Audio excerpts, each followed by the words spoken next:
საპრეზიდენტო არჩევნებამდე ერთ თვეზე ნაკლები დარჩა. საზოგადოება კი არჩევნებში მონაწილე კანდიდატების პროგრამას ჯერ არ იცნობს. თუმცა კარგად იციან, რატომ აძლევენ ხმას თითოეულ მათგანს. საზოგადოების ნაწილი ფიქრობს, რომ ნაციონალური მოძრაობის კანდიდატი მისი ინტელექტუალური მონაცემების გამო არის მისაღები.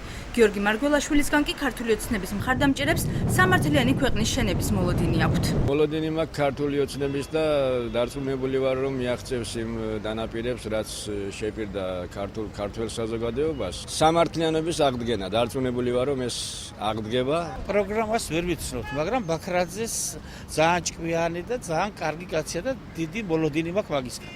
შეცდომებზე ალბათ უფრო უკეთეს გააკეთებს. გამოკითხულთა შორის მრავლად აღმოჩნდნენ ისეთები, რომლებსაც არც ერთი კანდიდატის იმედი არ აქვთ. ის ამორჩეველი კი, რომელიც ნინო ბურჯანაძეს უჭერს მხარს, ასევე არ იცნობს მის საპრეზიდენტო პროგრამას, თუმცა თვლის, რომ ქალი პრეზიდენტი მანდილოსნების უფლებებს უკეთ დაიცავს. ბურჯანაძე. რატო რა მოლოდინი? ვიცი, თუმცა ქალია და ყველაფერს ალბათ დედებისთვის და მარტო ხელა დედებისთვის ამას გააკეთებს. არც ერთი პარტია.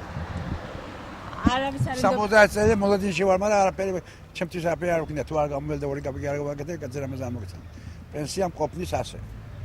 150 დოლარი თავს აღარ საწებო აღარ ვიცი. რაც შეეხება ქრისტიან-დემოკრატიული მოძრაობის პრეზიდენტობის კანდიდატს ადგილობრივი ამომრჩეველი გიორგი თარგამაძის უპირატესობას მისი წარსულის და წარმოშობის გამო ანიჭებს. გიორგი თარგამაძის მაგალითად მინდა რომ ამ ბიჭმა გაემარჯვოს. რატო რა მოლოდინები გაქვთ? იმიტომ რომ მე აჭარიდან ვარ და მაგ ბიჭი აქ არ ვიცერდო, ახლა სახელი დაძასულა. რამდენად მოდის თანხმედრაში ამომრჩეველთა სურვილები პრეზიდენტობის კანდიდატთა საარჩევნო პროგრამასთან ამ ეტაპზე რთული სათქმელია. პოლიტიკურ პარტიებს საარჩევნო შტაბებში არც ამჯერად აღმოაჩინდათ საარჩევნო პროგრამები. ისინი მხოლოდ ზეპირი განცხადებებით შემოიფარგლნენ. გიორგი თარგამაძის გამარჯვების შემთხვევაში ავტომატურად გადაწყდება ის, რომ საქართველოში თვითმმართველობის არჩევნების პარალელურად დაინიშნოს საპარლამენტო არჩევნები.